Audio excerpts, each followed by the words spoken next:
Assalamualaikum warahmatullahi wabarakatuh. Perkenalkan, nama saya Mariam Padi dengan NIM 442420032 dari kelas kimia B. Sebelumnya yang saya hormati Bapak Kusdiawan Sukamto SPDMT selaku dosen pengampu mata kuliah kimia industri. Baik, pada kesempatan kali ini saya akan menjelaskan materi singkat tentang laboratorium penunjang industri kimia. Langsung saja pada pokok pembahasan kali ini yang akan dibahas, yang pertama adalah laboratorium penunjang industri kimia, yang kedua ruang tempat menyimpan alat dan bahan, yang ketiga bengkel dan ruang teknisi laboratorium kimia, yang keempat membersihkan area kerja di laboratorium kimia, yang kelima sarana pendukung laboratorium kimia, dan yang keenam pengadministrasian alat dan bahan. Yang pertama, laboratorium penunjang industri kimia. Laboratorium adalah suatu tempat untuk melakukan percobaan kimia. Pada waktu membuat rancang bentuk desain laboratorium, aspek keselamatan atau keamanan orang-orang yang bekerja di dalam laboratorium tersebut sangat perlu diperhatikan. Nah, ruang tempat menyimpan alat dan bahan. Cara untuk menyimpan alat dan bahan untuk laboratorium: yang pertama, semua alat dan bahan disimpan dalam ruang khusus menggunakan lemari atau rak penyimpanan. Kedua, alat dan bahan kimia sebaiknya ditempatkan di dalam ruang yang terpisah, kecuali jika alat-alat yang terbuat hanya dari gelas atau kaca dan tidak mengandung komponen dari logam. Dan yang ketiga, setiap ruang penyimpanan harus memiliki sistem ventilasi alamiah yang baik agar ruang tidak menjadi lembab dan dipenuhi uap atau gas dan bahan kimia, terutama bahan-bahan korosif. Selanjutnya ada bengkel dan ruang teknisi laboratorium kimia. Banyak perbaikan alat-alat laboratorium yang dapat dilakukan sendiri oleh teknisi laboratorium. Laboratorium kimia sangat memerlukan ruang bengkel kecil. Di dalamnya terdapat perkakas perbengkelan esensial seperti gergaji besi, gergaji kayu, bor tangan, bor listrik, berbagai jenis tang, kikir solder listrik, catoks, dan lain-lain termasuk meja bengkel. Selanjutnya ada membersihkan area kerja di laboratorium kimia. Hal yang pertama itu membersihkan area kerja. Ruang dan meja kerja di laboratorium harus selalu dalam keadaan bersih.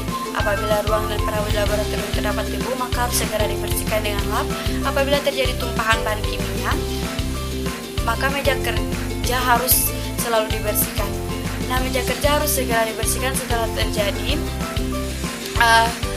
pertumpahan bahan kimia. Apabila bahan kimia yang tumpah tersebut cukup atau sangat berbahaya, selain dibersihkan dengan lap, tangan harus dilindungi oleh sarung tangan. Yang kedua ada membersihkan peralatan laboratorium. Kebersihan peralatan laboratorium, baik yang berupa peralatan gelas atau non-gelas seperti bejana polietilen, polipropalin, dan teflon, merupakan bagian yang sangat mendasar dalam kegiatan laboratorium dan merupakan elemen penting dalam program jaminan mutu. Nah, perhatian kepada kebersihan barang-barang tersebut harus ditingkatkan dan harus proporsional dengan tingkat kepentingan pengujian akurasi, pengukuran, dan yang diperlukan, dan menentukan konsentrasi analit yang akan ditentukan. Selanjutnya ada sarana pendukung laboratorium kimia, yaitu ada pancuran hujan atau shower, yaitu digunakan untuk membilas orang atau badan yang terkena cipratan atau tumpahan bahan kimia, lebih-lebih jika bahan kimia itu bersifat korosif. Yang kedua ada ventilasi. Ciri khas laboratorium kimia adalah adanya bau beraneka ragam, mulai dari bau yang mungkin menyenangkan sampai ke bau yang menyengat hidung dan bau tidak menyenangkan busuk.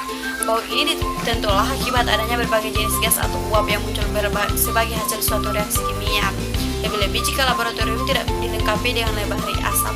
Oleh karena itu, sangatlah disarankan agar ruang laboratorium kimia dan ruang tempat penyimpanan bahan diberi ventilasi buatan. Yang ketiga ada wadah limbah atau wadah sampah. Laboratorium kimia termasuk laboratorium yang menghasilkan limbah yang lumayan banyaknya.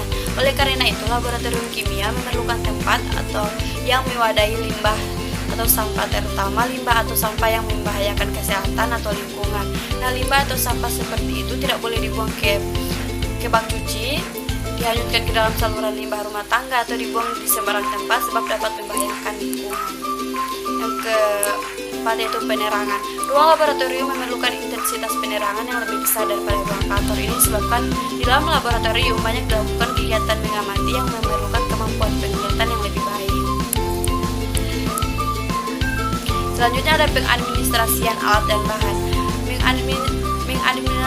Mengadministrasi alat dan bahan di sini maksudnya mencatat atau jumlah banyaknya alat dan bahan yang ada adalah kewajiban petugas tertentu pada suatu laboratorium tersebut. Nah, jenis atau nama alat dan bahan laboratorium sangat banyak dan spesifikasi setiap jenis nama dan dapat bermacam-macam. Spesifikasi ini perlu diketahui jenis atau nama, jumlah banyak, dan spesifikasi alat bahan. Bahkan nama perusahaan yang memproduksi atau menjual beserta alamatnya perlu dicatat. Kemudian ada pengadaan penerimaan alat-alat dan bahan. Hal-hal yang perlu diperhatikan yaitu alat berkualitas baik tidak mudah rusak sehingga dapat berfungsi dalam waktu yang lama.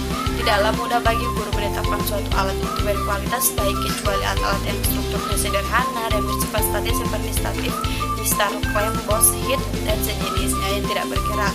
Alat-alat bergerak seperti kereta dinamika, pemusing, sentrifuge, pemwaktu ketik dan pembangkit getaran, alat-alat ukur dan alat-alat listrik sejenis galvanometer, ampermeter, asiloskop, generator sinyal, dan lain-lain.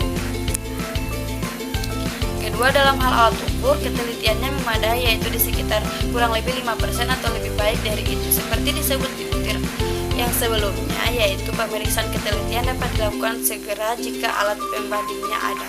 Semua alat perlu ada jaminan dari pembuat atau pemasoknya yang menyatakan bahwa kerusakan dijamin dalam keadaan bekerja selama waktu tertentu.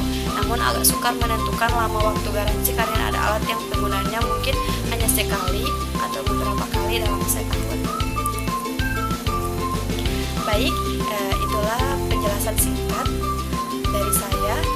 Semoga bisa bermanfaat bagi teman-teman yang bisa melihat video saya. Lebih dan kurangnya saya mohon maaf. Wassalamualaikum warahmatullahi wabarakatuh.